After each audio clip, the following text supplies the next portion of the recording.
The next year could be as dramatic as the last. Time, perhaps, to learn some lessons. Today is our Independence Day.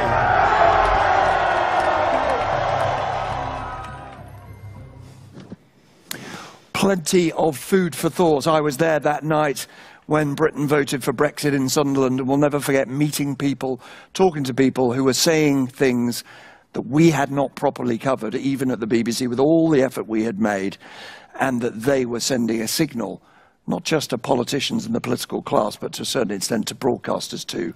Now, I said that there were two faces of 2016. Donald Trump sadly can't make it, but Nigel Farage has agreed to come, and I'm grateful for him to do so, because Farage is a man who is simultaneously one of the most successful politicians in Europe and one of the least successful.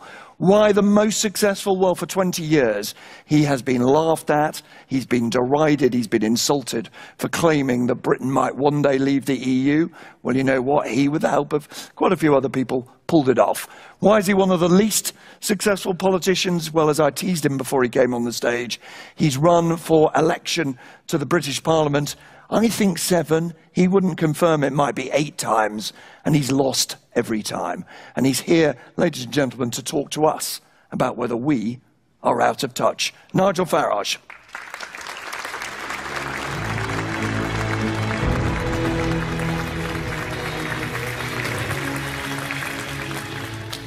Well, good morning, everybody. I thought I was coming to a conference, but it feels more like a funeral, so come on, cheer up. You can shout at me, you can get upset, but cheer up, everybody. It's been the most fantastic, uplifting, amazing year. There has been the outbreak of nation-state democracy. It's a virulent disease, and it's going to sweep the entire Western world, in my opinion. For me, well, Nick did allude to the fact that I've had one or two ups and downs getting to this position. But for me, yeah, it's been a 25-year journey. I was a businessman. I got into politics because I felt that our political class were completely out of touch with the people, frankly, that drank in my village pub. Just ordinary folk who were all pro-European, but none of whom actually wanted us to be governed from Brussels. So that was my motivation to get involved in this. And I think, yeah, 2016 has been the year of political revolution. It's been the year of the outsiders. But remember, what made Brexit happen and what got Trump elected were a lot of little people who don't normally vote at all, but have simply had enough and want to vote for change. They feel they've been talked down to.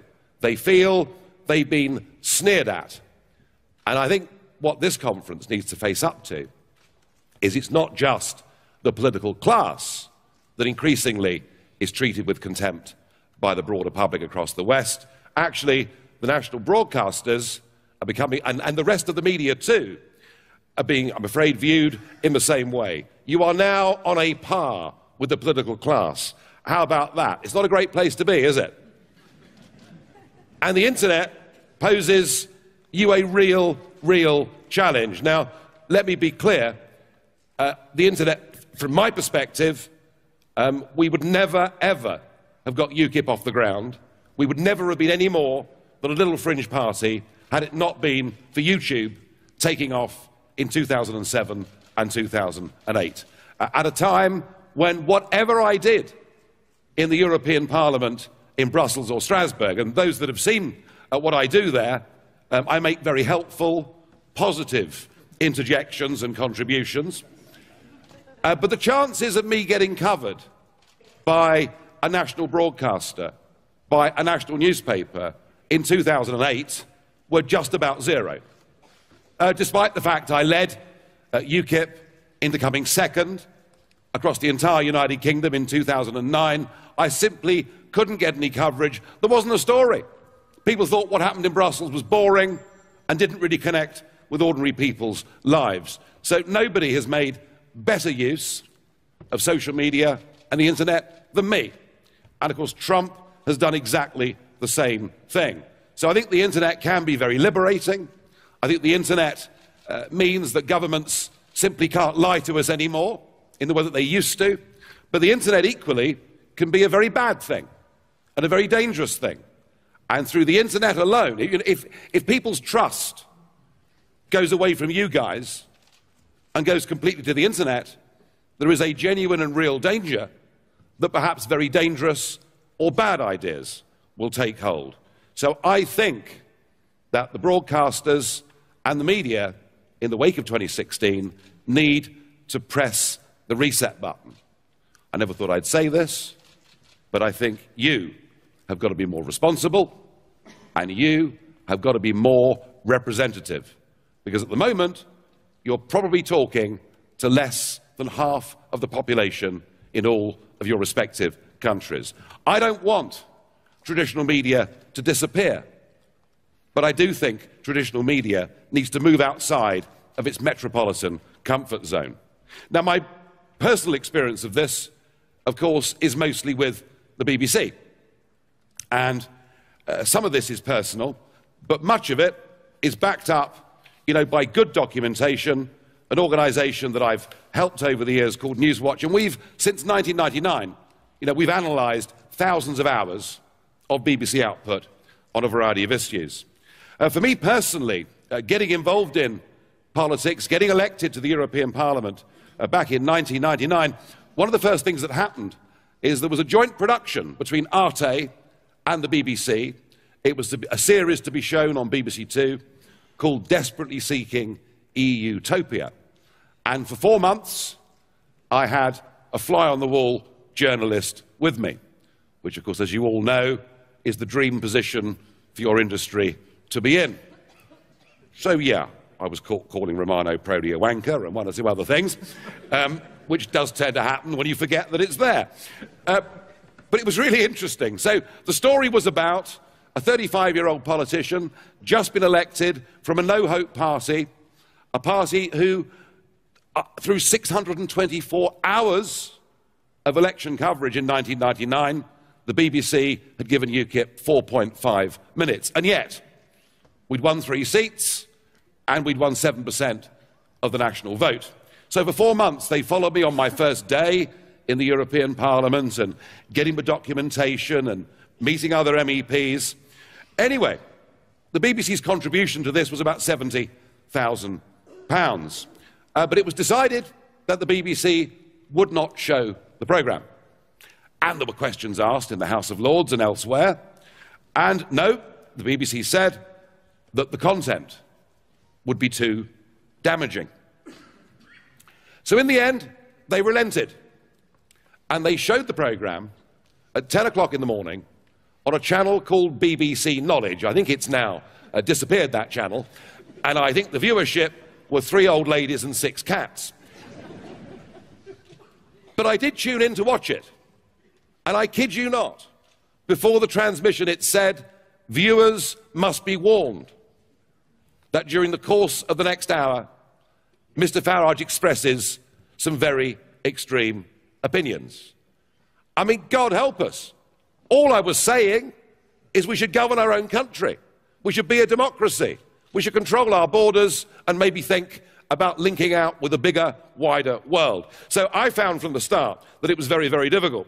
And to be honest, when it came to coverage of the European issue, from 1999 until 2012-13, the BBC's bias on this issue wasn't so much deliberate, it was actually biased by omission. They didn't think that issues like open-door immigration, as a result of EU membership and former communist countries joining, they just didn't think that that was a particularly relevant issue to talk about. Now, I want to be fair to the BBC and to the other UK broadcasters, and I will say this, that throughout the referendum campaign itself this year, the BBC did everything it possibly could to make sure there was fair and balanced coverage. And you won't hear a single complaint from any of us on the Leave side about how that was conducted. The trouble is, folks, it's all reverted to type. Since June the 23rd, there have been a whole mass of programmes about Brexit. And I'm not even just talking about the Today programme or the 10 o'clock news. I'm talking about Farming Today. I'm even talking about the food programme, in which there was a long Brexit special telling us the disastrous things that could happen to food prices as a result of voting Brexit. There has, and I've got a series of letters here with Tony Hall, the DG Director General, in which he's been challenged by Lord Pearson of Rannoch to name a single programme that has been on BBC radio or television since June the 23rd that has discussed the exciting new possibilities of being a free country that can make its own decisions. So I've looked at this and thought about this, and particularly what's happened since June the 23rd. Really the question is not, is the BBC biased? Is not, are all of you biased? No, the question is, do you think you're biased? And I don't think you do. Because when I meet people in the media, they assume that actually they're representing a proper, reasonable, balanced view. And a point was made earlier about a chap with tattoos who'd been in the Royal Navy. When I go into New Broadcasting House and I look at the people that are working there, the vast majority come from at least middle-class wealth, in many cases more than that.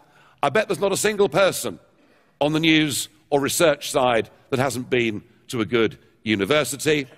And many live metropolitan lives with lifestyle choices that would not be replicated in those percentage terms once you got outside the M25. And that, I think, is what I see everywhere. And I think recruitment is absolutely vital. I think, just like politics needed a massive shake-up with some outsiders coming into it with different backgrounds who weren't necessarily career politicians, I think you in the media need to start drawing from a much broader spectrum of people. Now, I'm not for one moment, pretending that this is isolated to the United Kingdom. There are countries in which there is even less of a debate on some of these issues. Sweden, I think, probably being the worst country in the Western world, where I hope there are some Swedish broadcasters here. If it didn't upset someone this morning, I'd have wasted my time. Sweden, where you cannot, through the Swedish media, have any intelligent debate about immigration, about crime statistics, and they're almost completely in denial about the growth of this political party that is now polling over 25% in the opinion polls. I was in Stockholm 2 weeks ago, and I went with Václav Klaus, the recent president of the Czech Republic, and we gave a speech talking about the future of Europe and the vision that I have, which incidentally is not that I want the whole thing blown up and consigned to the dustbin of history. I want a completely different kind of European project where nation states work and trade together as close neighbours. But I have to say, in that visit to Sweden, neither President Klaus nor myself received a single request for a conversation with any Swedish media. So, I picked out the BBC this morning, Nick, because that's personal experience. But I would say also that there are some big issues that you guys need to think very hard about. The European question is one of them. We've shown with Brexit what is possible, and there are now many countries across the European Union seriously questioning their future in this project. I think in terms of immigration, I think you're still, many of you, covering this subject in the way that anyone that dares to raise the issue somehow has malevolent intentions underneath, which in the vast majority of cases simply isn't true. I think the coverage of radical Islam is another area where you're completely losing touch with vast swathes of your own population. In fact, it happens in politics too. Dear Hillary couldn't even bring herself to say radical Islam. She couldn't even use the term. And lastly, where I believe you're really getting completely out of touch is on your coverage of the issue of climate change.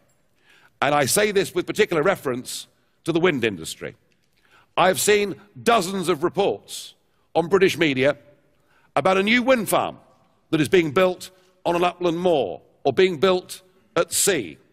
We're told how wonderful this is, how it's going to reduce CO2 emissions, and this new wind farm will power a city the size of Birmingham. And what we don't get told is when the wind doesn't blow, it won't even power a single kettle. What we don't get told is that none of this can be done without vast taxpayer subsidy. What we don't get told is that actually wind energy and renewables has led to one of the greatest transfers of wealth from the poor to the rich that we've seen in modern times. I haven't heard any of that in the United Kingdom, and I doubt there's much of it in your countries too.